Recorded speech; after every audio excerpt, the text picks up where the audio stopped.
할렐루야.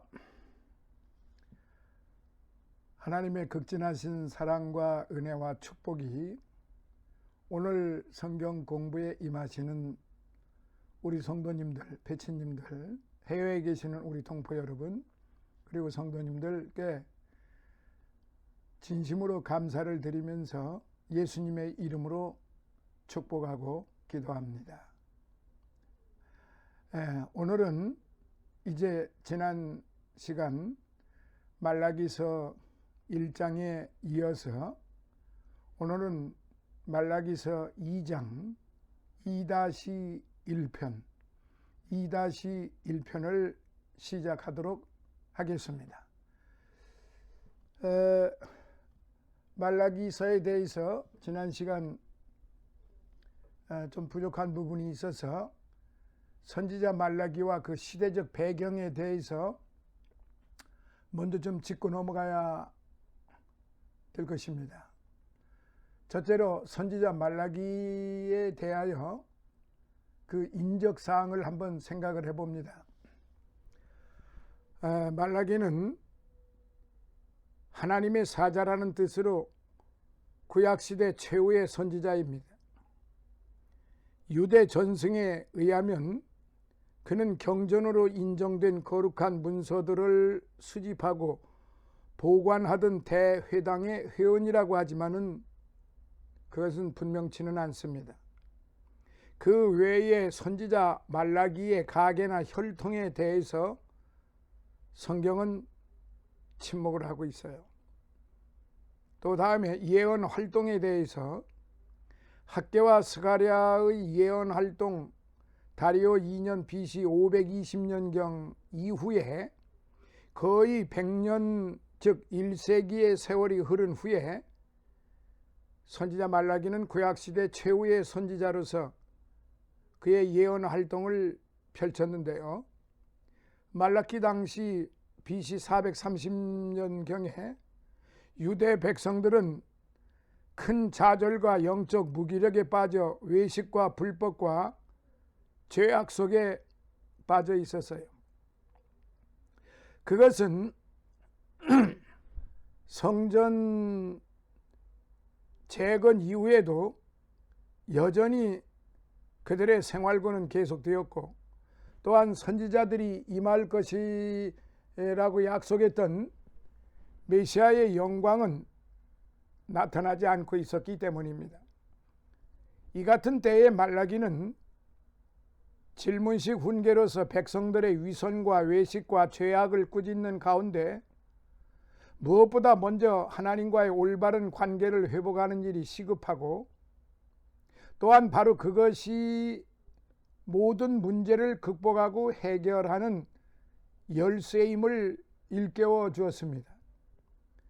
그런 맥락에서 볼 때 말라기는 다시금 메시아 도래의 소망을 뜨겁게 일깨워 주었습니다. 자, 두 번째로 말라기 시대의 시대적 배경에 대해서 잠시 살펴보겠습니다. 첫째, 활동 시기인데요.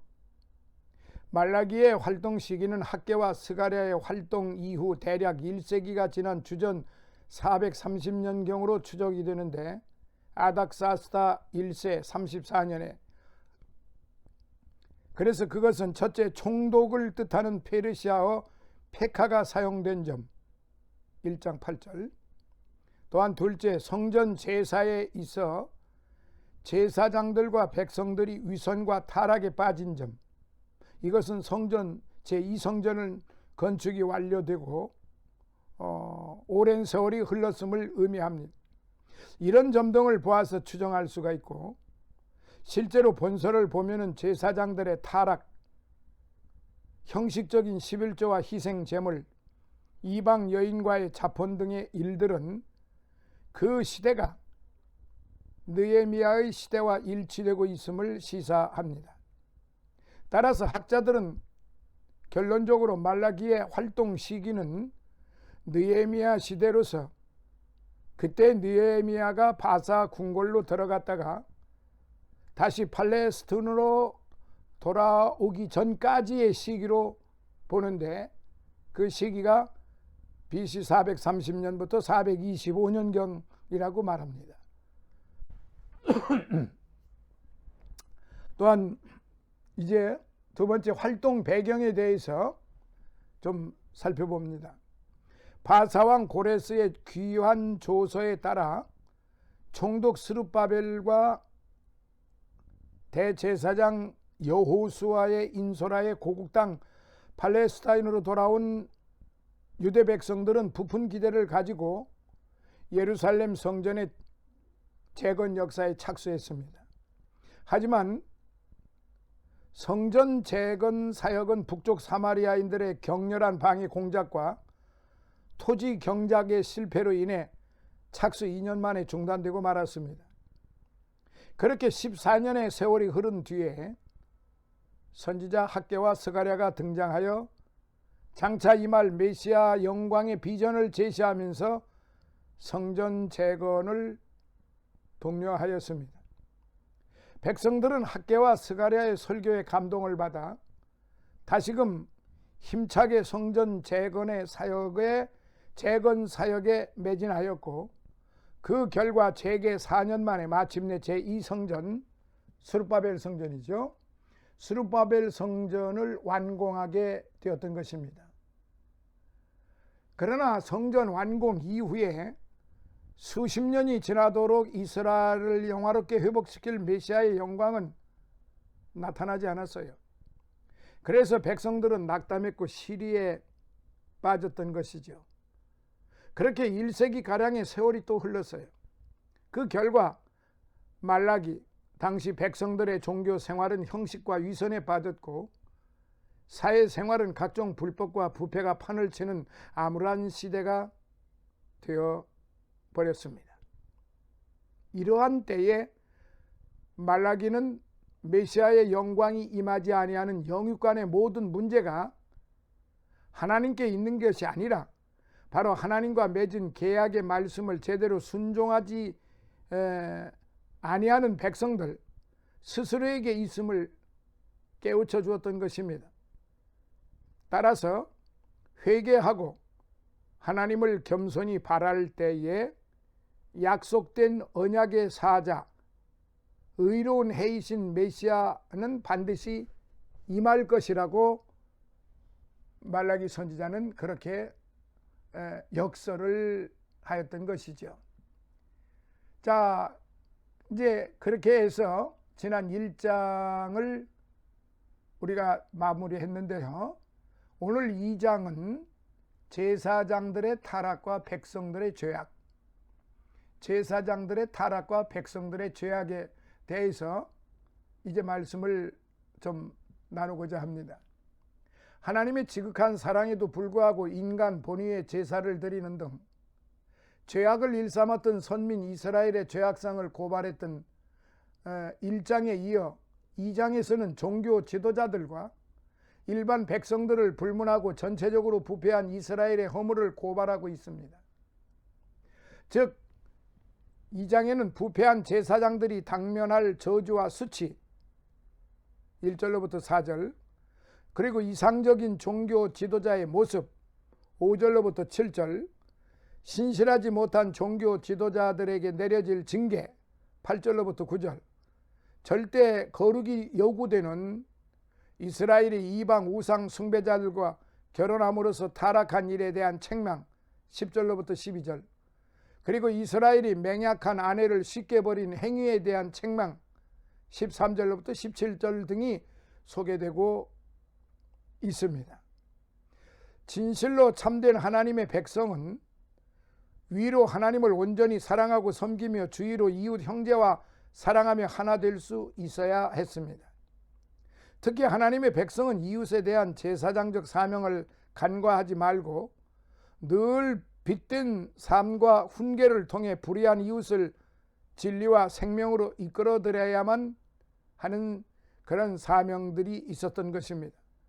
그리고 모든 일의 최종 결론으로 하나님께 영광이 돌아갈 수 있게 해야 했습니다. 그러나 이 백성들은 제사장들로부터 시작을 해서 모든 그 백성들에 이르기까지 모두가 다 부패했고 모두가 다 하나님의 말씀을 순종하지 아니했고 배은망덕한 그런 삶을 살았던 것입니다. 자, 오늘 이제 본문의 말씀을 2장 본문의 말씀을 같이 읽도록 하시겠습니다. 2장 1절로부터 17절의 말씀, 제사장들에게 임할 저주와 백성의 죄에 대한 말씀입니다. 시작. 너희 제사장들아, 이제 너희에게 이같이 명령하노라. 만군의 여호와가 이르노라. 너희가 만일 듣지 아니하며 마음에 두지 아니하여 내 이름을 영화롭게 하지 아니하면 내가 너희에게 저주를 내려 너희의 복을 저주하리라. 내가 이미 저주하였나니 이는 너희가 그것을 마음에 두지 아니하였음이니라. 보라, 내가 너희의 종자를 견책할 것이요 똥 곧 너희 절기의 희생의 똥을 너희 얼굴에 바를 것이라. 너희가 그것과 함께 제하여 버림을 당하리라. 만군의 여호와가 이르노라. 내가 이 명령을 너희에게 내린 것은 레위와 세운 나의 언약이 항상 있게 하려 함인 줄을 너희가 알리라.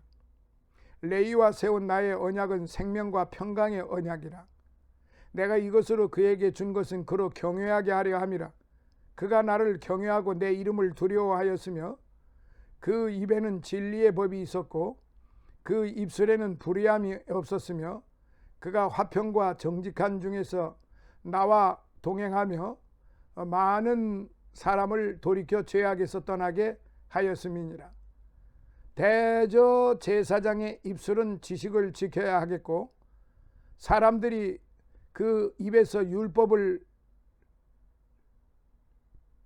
구하게 되어야 할 것이니 제사장은 만군의 여호와의 사자가 되면을 너희는 정도에서 많은 사람으로 율법에 거치게 하도다. 나 만군의 여호와가 이르노니 너희가 레위 언약을 파하였느니라. 너희가 내 도를 지키지 아니하고 율법을 행할 때에 사람에게 변벽되이 하였으므로 나도 너희로 모든 백성 앞에 멸시와 천대를 당하게 하였느니라 하시니라. 우리는 한 아버지를 가지지 아니하였느냐? 한 하나님의 지으신 바가 아니냐? 어찌하여 우리 각 사람이 자기 형제에게 괴사를 행하여 우리 열조의 언약을 욕되게 하느냐? 유다는 괴사를 행하였고 이스라엘과 예루살렘 중에서는 가증한 일을 행하였으며 유다는 여호와의 사랑하시는 그 성결을 욕되게 하여 이방 신의 딸과 결혼하였으니 이 일을 행하는 사람에게 속한 자는 깨는 자나 응답하는 자는 물론이요 만군의 여호와께 제사를 드리는 자도 여호와께서 야곱의 장막 가운데서 끊어버리시리라. 너희가 이런 일도 행하나니 곧 눈물과 울음과 탄식으로 여호와의 단을 가리우게 하도다.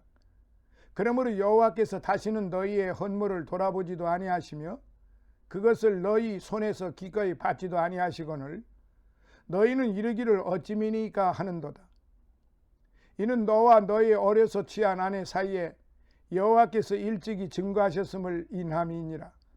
그는 네 짝이요 너와 맹약한 아내로되 네가 그에게 괴사를 행하도다. 여호와는 영이 유효하실지라도 오직 하나를 짓지 아니하셨느냐? 어찌하여 나 하나만 지으셨느냐? 이는 경건한 자손을 얻고자 하심이니라. 그러므로 내 심령을 삼가 지켜 어려서 취한 아내에게 괴사를 행치 말지니라. 이스라엘의 하나님 여호와가 이르노니 나는 이혼하는 것과 학대로 옷을 가리우는 자를 미워하노라. 만군의 여호와의 말이니라. 그러므로 너희 심령을 삼가 지켜 괴사를 행치 말지니라. 너희가 말로 여호와를 괴로우시게 하고도 이르기를 우리가 어떻게 여호와를 괴로우시게 하였나 하는도다. 이는 너희가 말하기를 모든 행악하는 자는 여호와의 눈에 선이 보이며 그에게 기쁨이 된다 하며 또한 말하기를 공의의 하나님이 어디 계시냐 함이니라. 아멘. 사랑하시는 성도 여러분, 이제 각 절을 한번 살펴보면서 같이 은혜를 나누도록 하겠습니다.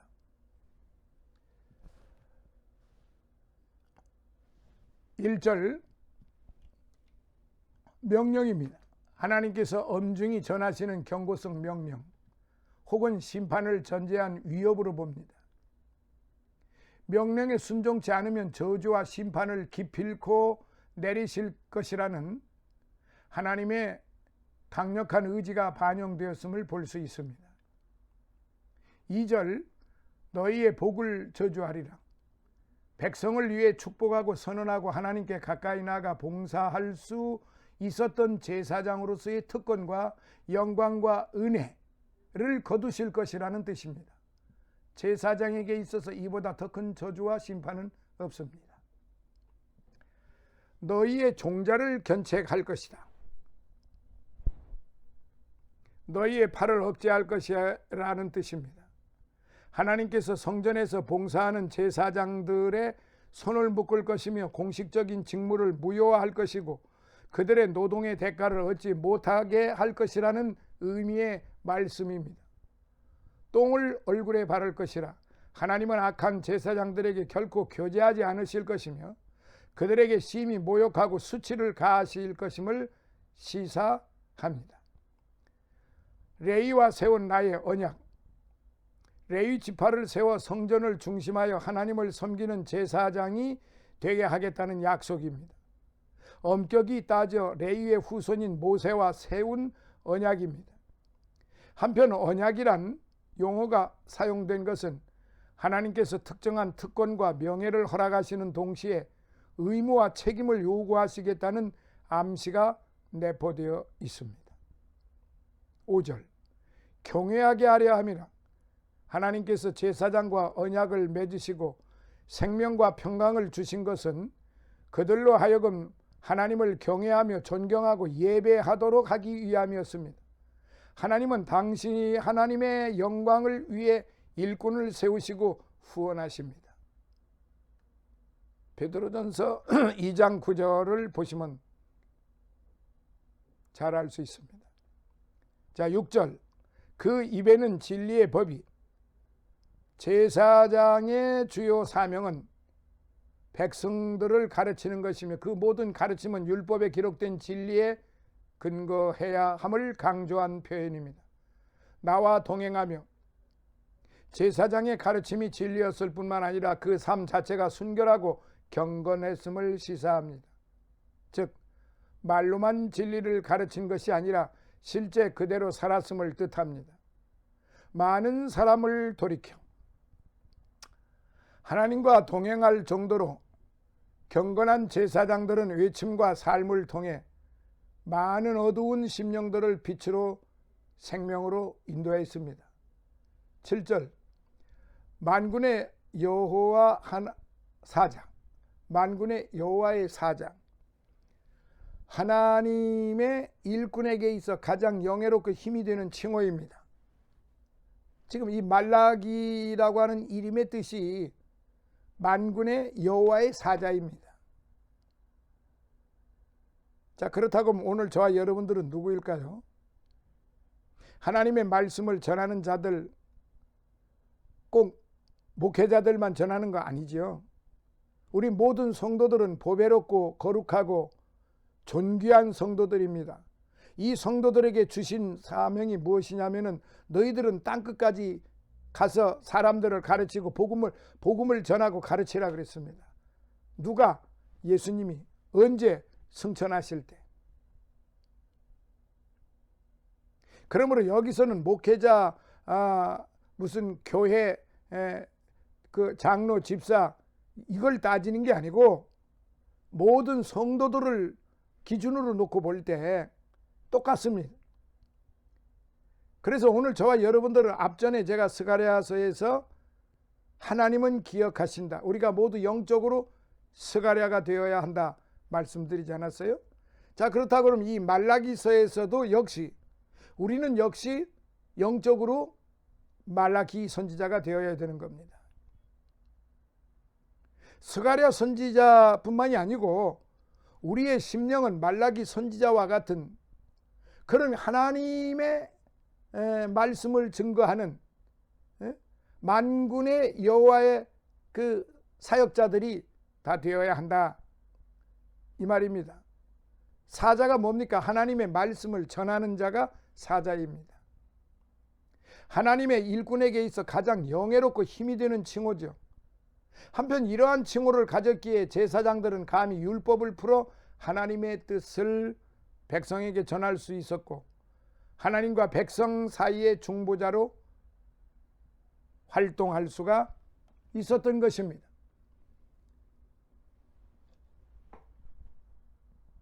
구절 율법을 행할 때에 편벽되이 제사장들이 율법을 집행함에 있어서 특히 재판을 행함에 있어서 편파적으로 행하였다는 뜻인데요. 제사장들은 사람들을 의무로 취하고 사리 사욕에 따라 재판을 했다는 이야기입니다. 10절에 한 아버지 믿음의 조상 아브라함을 가리키지 않고 전능자 하나님을 가리킵니다. 신명기 32장 6절 하나님께서 이스라엘을 은혜로 택하시고 사랑으로 양육하여 주셨다는 점에서 그분은 진정 이스라엘의 아버지가 되십니다. 11절 이방신의 딸 선민 이스라엘을 칭할 때 여호와의 아들이라 부르는 것과 대조되는 표현으로 이방신을 섬기며 가증스러운 우상을 숭배하는 자들의 여자들을 가리키는 겁니다. 예레미야서 2장 27절에요.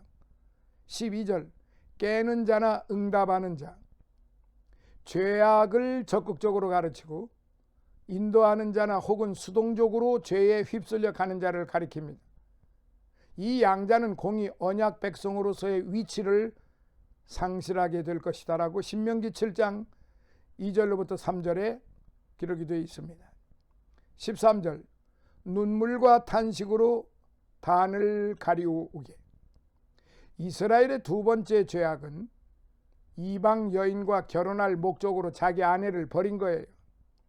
14절로부터 16절 따라서 본문은 이혼당한 이스라엘 아내들이 눈물과 탄식으로 성전에 나와 하나님께 억울함을 호소할 것을 예시하는 장면입니다. 16절 이혼하는 것 미워하노라. 결혼 제도를 창설하신 하나님은 이혼을 증오하십니다. 물론 구약 성경에서 이혼에 대한 몇 가지 제한적인 요건을 소개하는 곳이 있기는 했지만 그렇다고 이혼을 권장한 것은 한 것도 없습니다. 자, 이제 각 말씀 절수를 구절을 살펴보았는데요.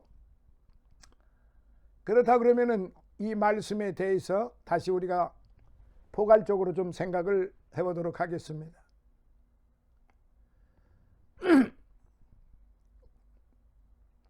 이 말씀 드리기 전에 하나님의 사랑을 의심하고 자신들의 의로움을 주장했던 이스라엘의 패역함을 꾸짖었던 앞장 1장에 이어서 이제 이 2장에서도 계속해서 불경건하고 타락한 제사장들을 향한 하나님의 책망과 심판이 1절로부터 4절 지금 선언되었죠. 그리고 하나님이 기뻐하시는 온전한 제사장 상이 제시가 되는데 5절로부터 9절이고요. 그리고 하나님의 법을 어기고 가정의 평안을 깨뜨린 죄악을 고발했는데 10절로부터 16절. 이어서 백성의 배교 행위를 책망한 내용이 소개되는데 17절이요. 그러므로 진실로 하나님은 거룩하신 분으로서 하나님과 관계하는 모든 자들에게도 거룩을 원하십니다. 이 기대에 부응치 못하는 인생은 성경적으로 봤을 때 반드시 멸망한다는 사실입니다. 그래서 이제 이 부분에 대해서 2장 부분에 대해서 좀 더 포괄적으로 몇 가지 말씀을 다음 시간에 드리기로 하겠습니다. 사랑하시는 성도 여러분, 항상 우리는 주 안에서 하나님의 말씀으로 모든 일을 할 때 하나님께 유익이 되는 일로 모든 것이 되어야 하는 것입니다. 그래서 시편 37편에 하나님께 맡기고 하나님을 기쁘시게 해드리고 하나님께 아뢰면은 하나님께서 다 응답해 주시고 정오의 빛같이 빛나게 해 주시리라고 그랬습니다. 오늘 이 말씀을 다시 한번 마음속에 새겨보면서 다음 시간에 다시 만나 뵙도록 하겠습니다. 감사합니다.